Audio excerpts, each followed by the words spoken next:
Chapter 18. I'm just saying, it might have been a person.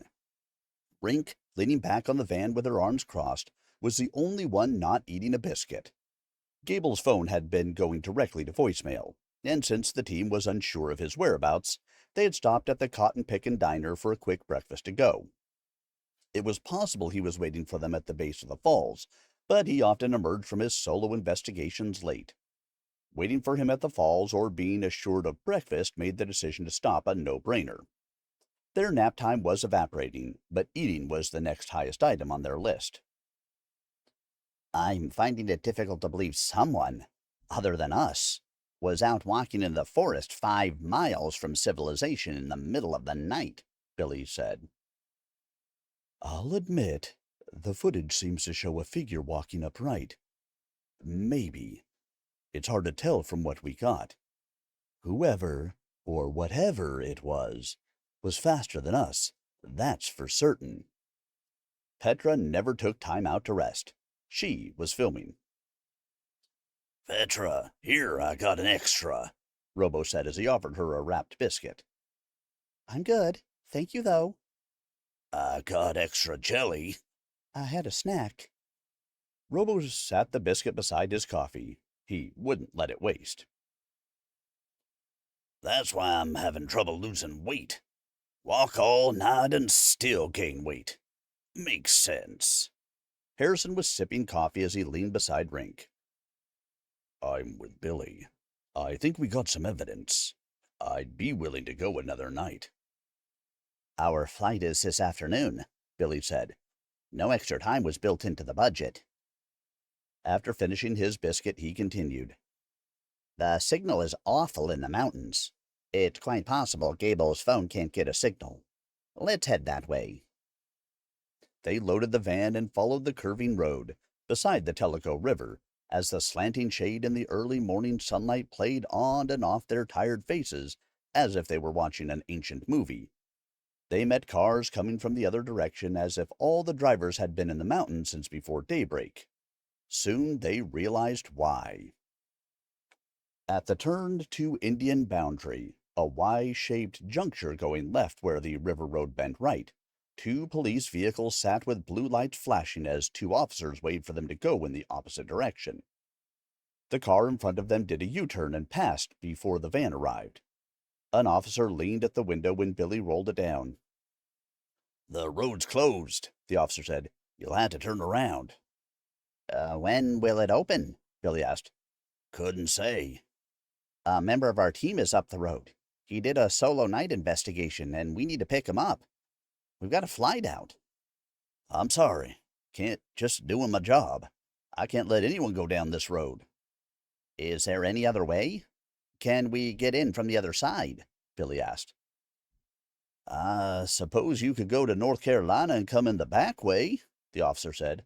Might be a couple 100 miles. They probably got the other side closed as well. We've got a flight out. I don't think he wants to stay here while we fly home. I'm sorry, really, the officer said, studying the cars lined up behind the van. Got to turn on around, though. As the officer stood up and backed away, motioning for them to turn, Billy continued. Why is it closed? The officer began and reconsidered. I think they found someone deceased. Billy's heart rate doubled. The rest of the crew leaned forward.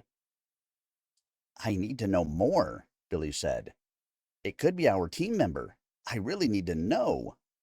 The officer was decisive then. It's all I can say. I need for you to turn around and go in the other direction. The road will probably be open sometime later.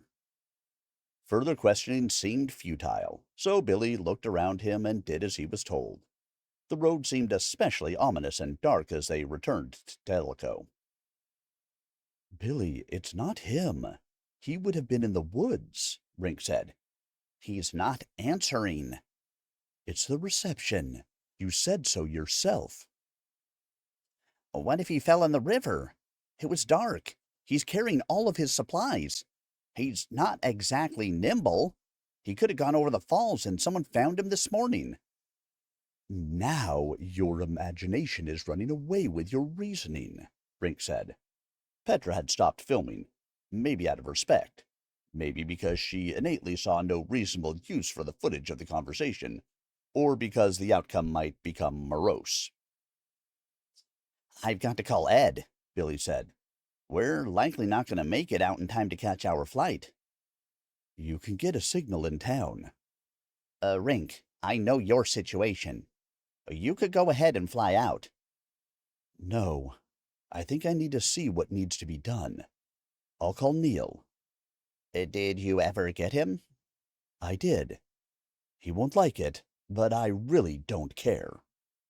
Billy smiled. It hadn't seemed like he would be able to do so for the remainder of the day. It really didn't matter one way or the other what Ed told him. They weren't going anywhere.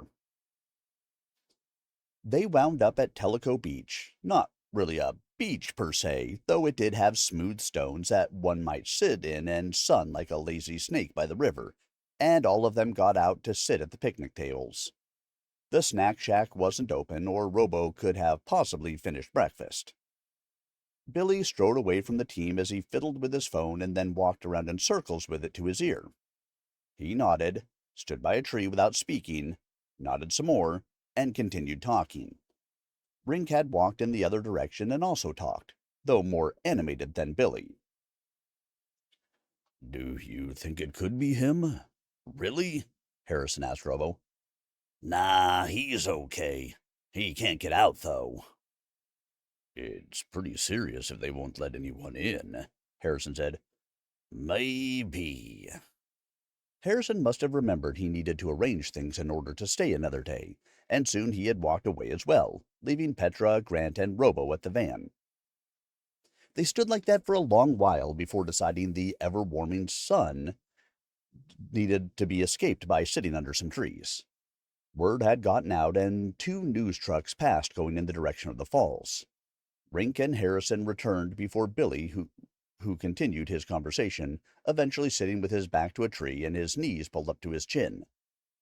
The long night seized Grant first, his buzz-cut head resting on an arm as he dozed, sitting on a bench in front of a table in the shade like a bored high school student in math class. Robo's method seemed little better as he sat in the front seat of the van with his head back and his mouth lolling open. He only opened one black-ringed eye when Billy returned. We have an extra day, Billy said. I'm thinking you guys go back to the motel and rest. I'll make my way up the road to see if I can eventually get in to wait for Gable. I don't think they'll have cabs, Harrison said. We can all wait. As Billy began to speak, his phone rang. It's Gable's number, he said. As if a jury had returned with a verdict, Billy let it ring once more, almost afraid to answer. Was Gable alive? Billy answered.